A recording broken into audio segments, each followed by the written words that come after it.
सानो मार्गदर्शनले तपाईकै शिक्षा तपाईकै मार्गदर्शनबाट 12वटा भगवानका उत्तम भक्त मध्ये गनिने भक्त प्रहलाद तपाईकै मार्ग निर्देशनमा भक्त बन्नुभएको थियो, भागवत बन्नुभएको थियो। त्यो मार्गदर्शक हे गुरु, म तपाईलाई नमस्कार गर्दछु। तपाईको मार्गदर्शनबाट, तपाईकै उपदेशबाट, तपाईकै वचनबाट पक्कै पनि म दुःख निवृत्त हुन सक्छु भनेर संवाद चलिराखेकै छ। नारदजीले अझै सम्झाउन थाल्नुहुन्छ। महाभारतको कथा ल्याएर द्रौपदीलाई दुःख पर्दाखेरि जसरी कृष्णले बचाउनु भएको थियो, गोपिनीहरूलाई जसरी माया ममता राख्नु भएको थियो, भगवान कृष्ण धेरै टाढा जानु भएको छैन। तपाई त भगवानको सबैभन्दा नजिकको सम्बन्धी, भगवानको नजिक, भगवानको सबैभन्दा निकट रहेको शक्ति व्यक्ति भनेकै भक्ति माता। तपाई त उहाँको निकटमै हुनुहुन्छ। कहिलेकाहीँ एकदमै अप्ठ्यारो पर्यो भने त्यहाँनिर बुद्धिले पनि काम गर्न नसकेको स्थिति हुन्छ। तपाई त्यस्तै अन्यलमा पर्नु भएको होला। भक्तिको महिमा ज्ञान गरिदिनुहुन्छ, उहाँको स्वरूपलाई जगाइदिनुहुन्छ।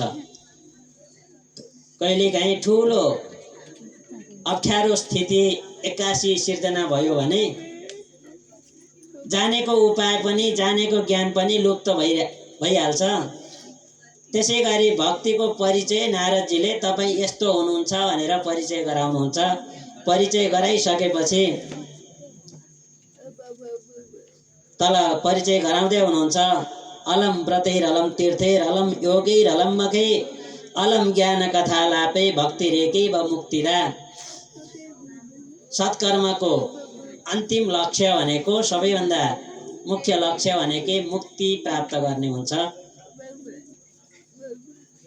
ठुलो यज्ञ गरेर, ठुलो तीर्थाटन गरेर, धेरै तीर्थाटन गरेर, ठुला ठुला व्रतहरू गरेर, ठुला ठुला ज्ञान कथाहरू श्रवण गरेर पनि प्राप्त गर्न नसकिने त्यो मोक्ष भनेको त तपाईलाई साथमा लिएर अथवा तपाईले सजिलै प्रदान गर्न सक्नुहुन्छ। मोक्ष पाउनका लागि भक्ति चाहिँ हुनै पर्छ। भक्ति भनेको भगवानलाई गरिने माया, भगवानसँगको आत्मीयता, श्रद्धा, रति, अनि माथि गइसकेपछि भक्ति। हामीले कथामा सुन्दै आइरहेका छौँ। भगवान प्रतिको माया अथवा मुक्ति प्राप्त गर्नु छ भने भक्ति त हुनै पर्छ। तपाई त त्यो शक्ति भएको, अरु कुनै व्रत तीर्थ जप तपले दिन नसक्ने, त्यो प्रदान गर्न सक्ने क्षमतावान तपाई हुनुहुन्छ। त्यसकारणले वृथा चिन्ता गरिराख्नु छ, अनावश्यक चिन्तित हुनुभएको छ। चिन्ता छोडिदिनुस् भनिसकेपछि भक्तिले आफ्नो स्वरूपलाई स्मरण गर्नुहुन्छ, चिन्ता मुक्त हुनुहुन्छ। भन्नुहुन्छ, कृपालुना त्वया साधो मदबाधा ध्वंसित क्षणात् पुत्रयोश्चेतना नास्ति ततो बोधय बोधय। ल म त चिन्ता मुक्त भएँ, मैले आफ्नो स्वरूपलाई बोध गरेँ। तर यहाँनिर चिन्ता मेरो होइन, चिन्ता त यी छोराहरूको हो, ज्ञान र वैराग्यको हो। मेरो स्वरूपलाई वर्णन गरे जस्तै यिनीहरूलाई पनि कसरी हुन्छ ल त तपाईले उठाइदिनु पर्यो। यी ज्ञान र वैराग्यलाई तपाईले कसरी जगाउन सक्नुहुन्छ, ल जगाइदिनुस् त। अनि म पूर्ण रूपमा चिन्ता मुक्त हुन्छु भनेर भनिसकेपछि नारदजीले अब भक्तिले देखाइसकेपछि, काम लगाइसकेपछि गर्नै पर्यो। यसो जानुहुन्छ, ज्ञान र वैराग्य मरणासन्न बनेर पल्टिराखेका छन्। अलि टाढाबाट बोलाउँदा बोलेनन् भने नजिकै गएर बोलाएर कानैमा मुख जोडेर बोलाएपछि बोल्छन् कि भनेर मुखम संयोज्य कर्णान्ते शब्द मुच्चै समुच्चरण चर्को स्वरमा नाक के अरे कानमै मुख जोडेर ए ज्ञान ए वैराग्य जाग उठ भनेर धेरै प्रयास गर्नुहुन्छ। सामान्य शब्दले बोलाएर बोलेनन् भनेपछि वेदका मन्त्रहरू प्रयोग गरेर जगाउन खोज्नुहुन्छ, गीताका श्लोकहरू पाठ गर्नुहुन्छ। यति गर्दै गर्दाखेरि यसो मन्त्र उच्चारण गरिसकेपछि मन्त्र पुगिसकेपछि यसो टाउको उठाएपछि गर्छन्। फेरि क्षणभर के बितेको थियो डङ्रङ्ग पल्टिहाल्छन्। जृम्भन्तौ सालसा बुभौ उत्तिखेर ढलिहाल्छन्। धेरै प्रयास गर्नुभयो। भगवानका अथवा यिनै मन्त्रहरू गीताका श्लोकहरू नजिकै गएर शब्दले बोलाउनु भयो, केही गरी उठाउन सक्नु भएन। त्यो उठाउन नसकिसकेपछि यसो आफूले गरेको काम जब सिद्ध हुन थाल्दैन मान्छे हताश हुन थाल्दछ। चिन्तयन्निति गोविन्दम स्मारयामास भार्गव। जब असफल भएको हुँ कि मैले गर्न थालेको काम पूर्ण गर्न सकिनँ भनेर असफल भएको हुँ कि भनेर यसो चिन्तित भइराखेको थिएँ, भगवान गोविन्दको स्मरण गरिराखेको थिएँ। त्यतिखेरै व्योमवाणी आकाशवाणी भयो। हे नारदजी, उद्यम सफलस्तेयम भविष्यति न संशय। उद्यम गर्दै जाऊ, अवश्य सफल हुन्छौ। प्रयास नछोड। थोरै प्रयासमा लक्ष्य प्राप्ति भएन भनेर हताश यति छिटै हुने होइन। उद्यम गर्दै जाऊ, श्रम गर्दै परिश्रम गर्दै जाऊ, तिमी सफल अवश्य हुन्छ, तिम्रो काम अवश्य पूरा हुन्छ। यसका लागि तिमीले सत्कर्म गर भनेर आकाशवाणी हुन्छ। यसरी आकाशवाणी भइसकेपछि अनया आकाशवाण्यापि गोप्यत्वेन निरूपितं किं वा तत्साधनं कार्यं येन कार्यं भवेत् तयो।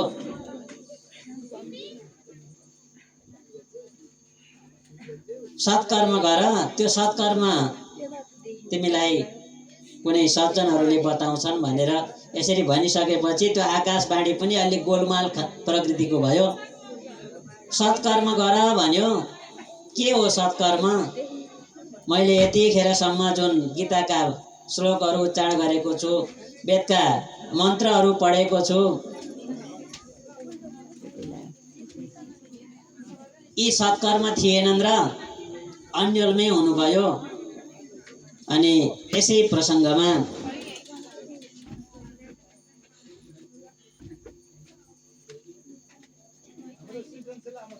के होइछ भनेर अन्यल भइसकेपछि घुम्दै घुम्दै अब त्यो सत्कर्म भनेको के हो, ज्ञान र वैराग्यलाई जगाउने त्यो सत्कर्म केलाई भन्छन्, अरू कसैले जानेको हुन्छ बुझेको हुन्छ भनेर घुम्दै घुम्दै जानेर यसो अलिअलि केही बताउन सक्छ कि, यसले केही बाटो देखाउन सक्छ कि भनेर जसलाई यसो देख्नुहुन्छ त्यसैलाई सोध्न थाल्नुभयो।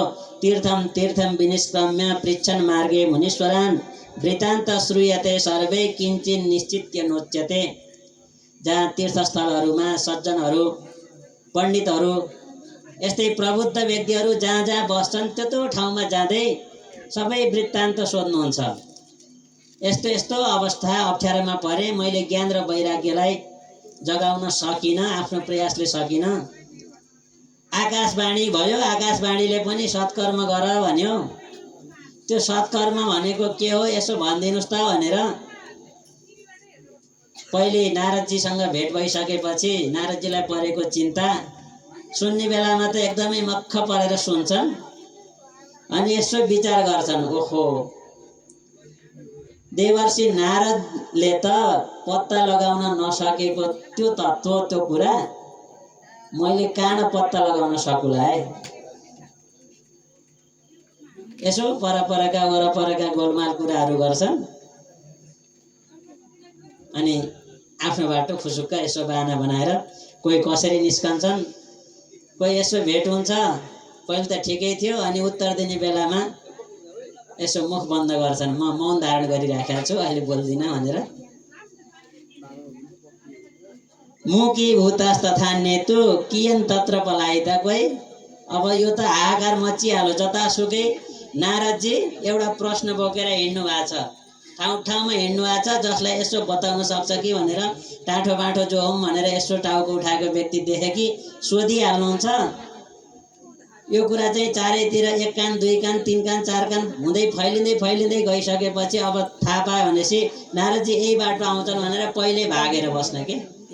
जब सही उत्तर दिन सकिन्न भने त्यो बट्ठै गरेर यसरी नारदजीको त्यो समस्या अथवा सत्कर्म भनेको के हो त्यो कसैले बताउन नसकिरहेको अवस्थामा यता सत्सङ्गका लागि घुम्दै घुम्दै आउनुभएका ऋषि कुमारहरूसँग विशालापुरीमा नारदजीको भेट भएको छ र नारदजीले यही कुरा बताउनुहुन्छ। हे ऋषि कुमारहरू, मेरो मुख त्यसै मलिन भएको होइन। एक त पृथ्वी भ्रमणमा गएँ, जहाँसुकै धर्म सिद्धिएको हुनाले पृथ्वीको दुरावस्था देखेर त्यसै पीडा भइराखेको थियो।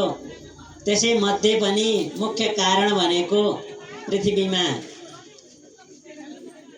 यमुनाको तटमा भक्ति अलिअलि बाँकी भए पनि अन्यत्र त त्यही भक्तिको स्थिति पनि छैन, ज्ञान छैन, वैराग्य कसैसँग छैन। मेरो मुख्य कारण भनेकै यही हो, पृथ्वीमा ज्ञान र वैराग्यलाई जगाउन, भक्तिलाई जतासुकै तरुण अवस्थामा पुर्याउन गर्न सकिने त्यो सत्कर्म भनेको के हो कसैले बताइदिएन। ल तपाईसँग भेट भयो, अब तपाईँ त बताउनै पर्छ मलाई यो सत्कर्म भनेको के हो, बताइदिनुहोस् भनिसकेपछि ऋषि कुमारहरूले एकैचोटि भन्नुहुन्छ, सत्कर्म सूचको नूनम ज्ञान यज्ञम स्मृतो बुधै श्रीमद्भागवतालाप सतु गीत सुकादेवी। ए नारदजी, त्यो सत्कर्म भनेको अरू त्यस्तो कुनै चिज होइन। त्यो सत्कर्म भनेको श्रीमद् भागवतको कथा श्रवण गर्नु हो, जुन सुखदेवजीले गान गर्नुभएको थियो, प्रारम्भ गर्नुभएको थियो यो युगको सुरुमा। सत्कर्मले त्यसैलाई सङ्केत गरेको हो, अर्थात् भागवतको अर्को पर्यायवाची शब्द भनेको उही अर्थ दिने अर्को शब्द भनेको सत्कर्म रहेछ।